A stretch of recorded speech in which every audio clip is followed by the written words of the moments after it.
The Gospels are actually very much in line with the idea that Jesus was a Muslim. What the hell? It's not until later that Christian writings started introducing the idea that, maybe he is this divine figure. Maybe he should be worshipped. Maybe he was part of a trinity. You don't find these things in the Gospels. You mean the Gospels which begin with the beginning of the Gospel of Jesus Christ, the Son of God? Or which say that a voice from heaven said, "This is my beloved Son," about Jesus? Or the Gospels that say that people worshipped Jesus? Are you kidding me? Our dear friend Saajid made a video in which he tries to teach to his own Muslim followers about the enemies of Islam and the dishonest, ignorant people like myself. We can also, see through some of these manipulative tactics that enemies of Islam try to dishonestly utilize. I published a video named "Was Jesus a Muslim?" in which I exposed the ridiculousness of this Muslim idea that Jesus was a Muslim. Saajid Lipham here desperately tried to defend Islam in a very angry way, and blatantly lied to his own audience by saying that the Gospels, the earliest accounts of Jesus, are in line with the Muslim claim that Jesus was merely a Muslim. This is the first time that I hear a Muslim say that the Gospels are in line with the idea that Jesus was a Muslim. That is completely false. The Gospels teach a lot of things that are completely contrary to Islam. We have 4 Gospels: Matthew, Mark, Luke, and John. I will not even touch John because the Gospel of John is completely in conflict with Islamic theology and Islamic teachings. So I will do you a favor and only touch those other 3 Gospels that are known as the Synoptic Gospels, which deal more with the history of Jesus and which agree a lot with each other. Matthew 3:16. As soon as Jesus was baptized, he went up out of the water. At that moment heaven was opened, and he saw the Spirit of God descending like a dove and alighting on him. And a voice from heaven said, "This is my Son, whom I love, with him I am well pleased." In Matthew 4, Satan keeps tempting Jesus and challenging him on doing certain things if he is truly the Son of God. I'm skipping a lot of things here. I just want to get to a few examples. Matthew 11:27. All things have been committed to me by my Father. No one knows the Son except the Father, and no one knows the Father except the Son, and those to whom the Son chooses to reveal him. Severe blasphemy by Islamic standards. In Matthew 12, Jesus says that he, the Son of Man, is also the Lord of the Sabbath. In Matthew 16, Jesus explains that he must be killed and raised again. The Quran and Muslims strictly deny that Jesus was crucified, that he was killed. This one should hit hard. In Matthew 28, Jesus says, "All authority in heaven and on earth has been given to me. Therefore go and make disciples of all nations, baptizing them in the name of the Father and of the Son and of the Holy Spirit." Excuse me, Saajid, what was that again about Gospels being in line with the Islamic teaching and Christians later making up such things?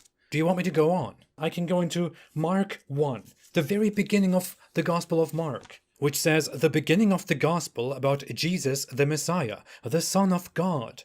Do we even need more? It keeps saying the same things. A voice from heaven said, "You are my Son, whom I love." Luke, again, repeats many of the same things. Don't even look at the Gospel of John. He would probably have a heart attack. It directly says, "I and the Father are one," and that the people started to stone him because of his blasphemy. Or, "For God so loved the world that he gave his only begotten Son, that whosoever believes in him should not perish, but have everlasting life."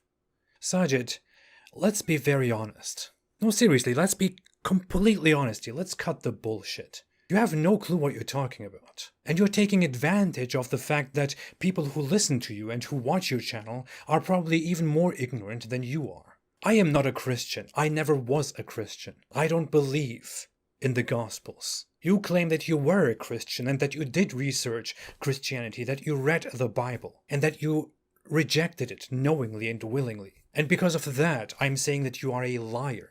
Because when you are clearly saying that the Gospels are in line with Islam's teachings. Because the Gospels are actually very much in line with the idea that Jesus was a Muslim. Then you are either knowingly lying to your Muslim followers, to your fellow Muslim brothers, which makes you a liar. Or it may be that you don't actually know what the Gospels say because you have never really read them, which is truly pathetic. And that means that you are ignorant but also a liar because you claim to know about these books. You claim to have researched them. You claim to know what is written in them. As said, Saajid, let us be very honest. You promote ignorance, you promote stupidity. The stupidity and the ignorance, the laziness, the sloppy handling of religion, which you thrive on. You know what I find really interesting about Saajid's video? This part. They also believe that he will come back in the future and that he will basically declare Christianity to be false and he will break the cross and will fight for Islam. So he's using very loaded, provocative language for his viewers, but really, Muslims believe that Jesus never told people to worship him. He never claimed to be the Son of God, but rather he was a prophet. So I am using loaded language because I said that Jesus will break the cross and fight for Islam. You mean I'm using loaded language, loaded words, which Muhammad used when he described the coming of Jesus as a Muslim? Is Saajid not aware that Muhammad said these very words, that Jesus will break the cross and kill the pigs, and that he will fight for Islam? Is he really not aware of these very basic, these very simple, very well-known prophecies and hadiths? Or does he know this, and is he deceiving the people who are listening to him by presenting a more peaceful coming back of Jesus and making it look like I am just using loaded language, when I'm merely reiterating what Muhammad said? Let me tell you something. Saajid Lipham is a liar. I will be very blunt. This is the difference between you and me. I value knowledge, and I speak the truth, whereas you thrive on ignorance, and you use deception for your Islamic goals. You have no restraint and no remorse when it comes to deceiving people for the sake of Islam, and you make such great use of the ignorance of your masses.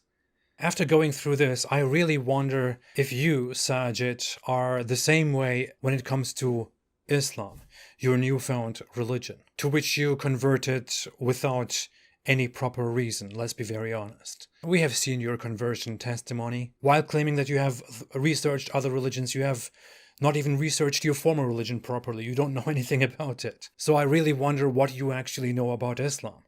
This is why I say that my job would be much easier if I was a Muslim apologist instead of a critic of Islam. You see how easy it is to be a Muslim apologist. You don't have to be honest, you don't have to be knowledgeable, you don't have to be smart, you don't have to think. And if people like myself approach you nicely and offer honest exchanges and conversations, then all you need to do is just to be angry, to insult them and to yell at them, because your audience will applaud you. Because they willingly buy this stupidity. And this is why none of these Muslim apologists are actually open to sitting down and debating whether Islam is true or not. All they can do is to be loud. Intellectually, they don't have anything valuable to offer. Thanks everybody, have a good day and stay away from Islam.